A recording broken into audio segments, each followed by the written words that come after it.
sin and a lot of adultery and so on. And so the church tightened up the screws.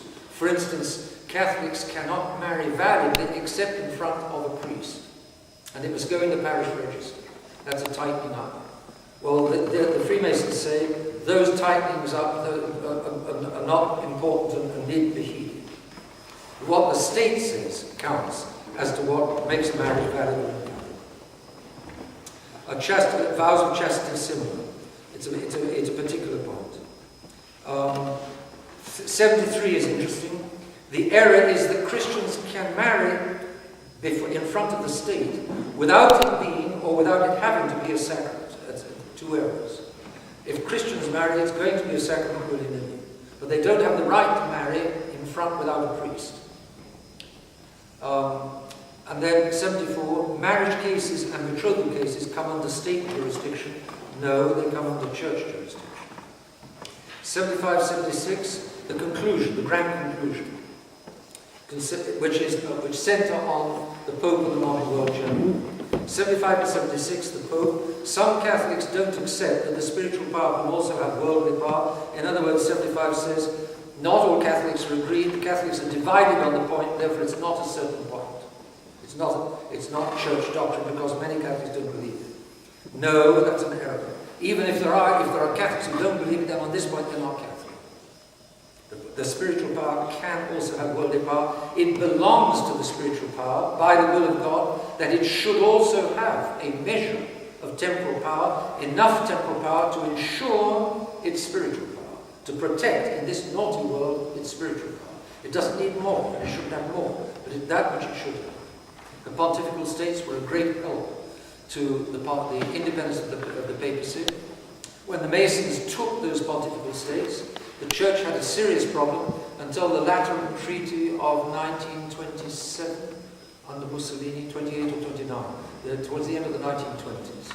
And thanks to Mussolini, the Vatican again became an independent state within the city of Rome.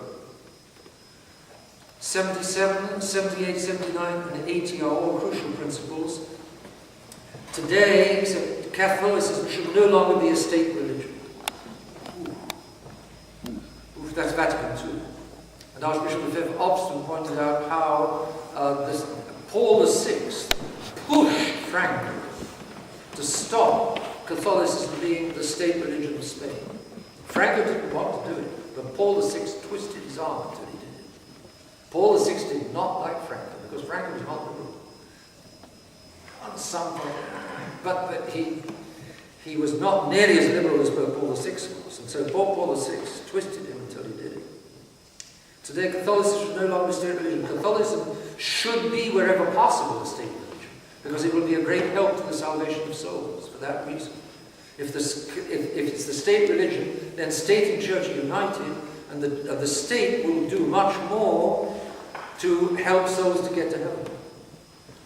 It will not make laws favouring divorce, favouring abortion, favouring all of these great crimes which burden men's souls and take them to hell. So, 78, it is right for Catholic states to allow the public practice of other religions. That's pure Vatican II. Vatican II made exactly that error in Dignitatis Humanae. It taught that it is better for the Catholic Church to allow, the Catholic states should allow public practice of other religions. It belongs to the rights of human nature, said Vatican II. Vatican II is liberal. Vatican II is wrong. Vatican II is the destruction of the Church. 79. To allow the public practice of non-Catholic religions does not corrupt the people. Error. The public practice of non-Catholic religions, which are bound to be not true, the public practice of non-Catholic religions does corrupt the people, because it makes easier lies and falsehood. In a Catholic state, if it's possible and wise, if it's possible and prudent, the public practice of false religions will be banned to protect the faith of the citizens, so that it will be easier for the citizens to go to heaven. And lastly, the Pope must move with modern times, and the Pope must be progressive, and the Pope must be liberal. That's a real nice one to finish off with, and it's an error So, Pope Pius IX was saying, no, the Pope does not need to be modern. The Pope does not need to be progressive.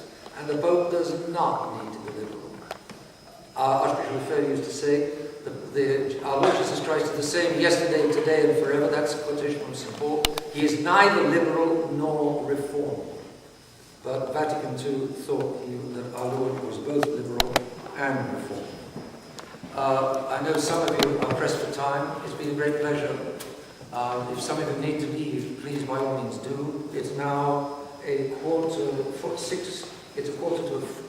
5. If anyone has any questions, I'm certainly willing to answer any questions for a little. But time is passing and Monday reapproaches. Yes? Well, it will be my last question. But yes.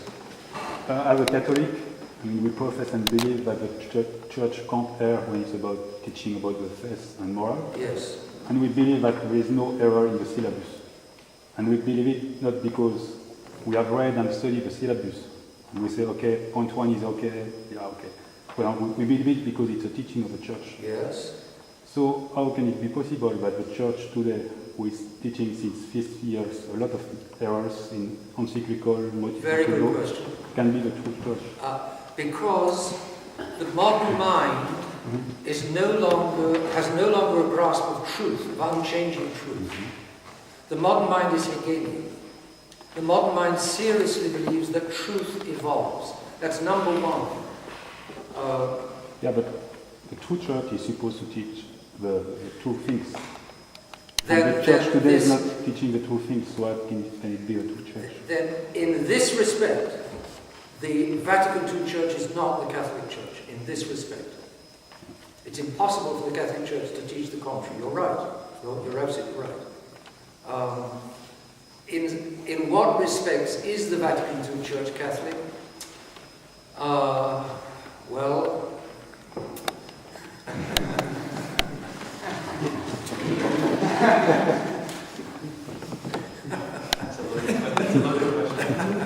We'll be here until midnight. I will miss my plans. No more questions. Okay, well done. It's a very good question. There's no easy answer.